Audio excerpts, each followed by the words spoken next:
ఓరే నేనేం చేయను, కష్టపడడానికి నాకు మనసైతే ఒప్పుకోవడం లేదు. తరచుగా సరదా మొత్తం మొబైల్లోనే ఉంటుంది. కష్టపడడానికి కూర్చుంటే డిస్ట్రాక్షన్ అయిపోతున్నాను. మోటివేషనల్ నాలో 5 నిమిషాల కన్నా ఎక్కువ అయితే ఉండడం లేదు. మోటివేషనల్ వీడియో ఏదైనా పని చెయ్యాలంటే మోటివేషనల్ వీడియో, హార్డ్ వర్క్కి మనసు ఒప్పుకోవడం లేదంటే మోటివేషనల్ వీడియో, మా గోల్స్ని అచీవ్ చెయ్యాలంటే మోటివేషనల్ వీడియో, మా సక్సెస్కి అందుకోవాలంటే మోటివేషనల్ వీడియో.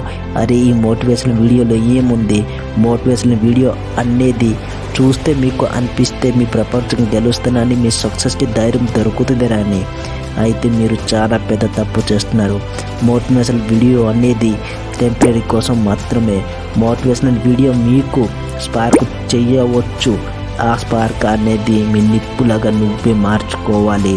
ఆ స్పార్క్ని చాలా పెద్దగా నువ్వైతే చెయ్యాలి. అది ఇలా నిప్పులాగా మారిపోవాలి. అది మీ గమ్యానికి, మీ లక్ష్యానికి, మీ గోల్స్ లాగా మారిపోవాలి. స్పార్క్ అనేది మనం పెంచకుండా మనం సోషల్ మీడియాలో మునిగిపోయి ఉన్నాము.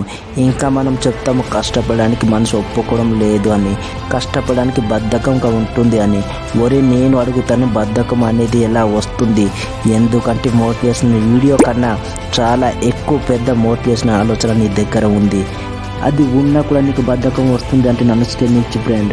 నువ్వు శరీరంతో జీవించి ఉన్నావు, కానీ నీ ఆత్మ అయితే చనిపోయింది. మోటివేషన్ ఆలోచన అనేది నీది. నీ పరిస్థితులు, నీ చెడు సమయం, నీ తలరాత, నీ కష్టం, నీ పరిస్థితులు, నీ చెడు కన్నా చెడు పరిస్థితులు, నీ కుటుంబం పరిస్థితులు, నీ చెడు సమయాలు నీకు కష్టపడడానికి బలవంతం చెయ్యట్లేదు. అయితే మోటివేషనల్ కాదు కదా, స్వయంగా ఆ బలనాథ్ వచ్చిన నీకు మోటివేషన్ అయితే చెయ్యలేరు. ఈ వీడియో చూసిన తర్వాత నీకు ఒక పర్మనెంట్ మోటివేషన్ ఆలోచన దొరికింది అని అనుకో. నీ పరిస్థితులను మార్చుకోవడానికి హార్డ్ వర్క్ చేయడం స్టార్ట్ చేసుకో. నీ చెడు సమయం మార్చుకోవడానికి ఒక దారి దొరికింది అనుకో.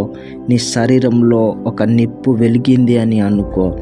ఈ వీడియో మీకు ఎలా అనిపించింది కామెంట్ చేయండి, షేర్ చేయండి, మన ఛానల్ని సబ్స్క్రైబ్ చేయండి ఇలాంటి మోటివేషనల్ వీడియోస్ చూడడానికి. Thanks for watching.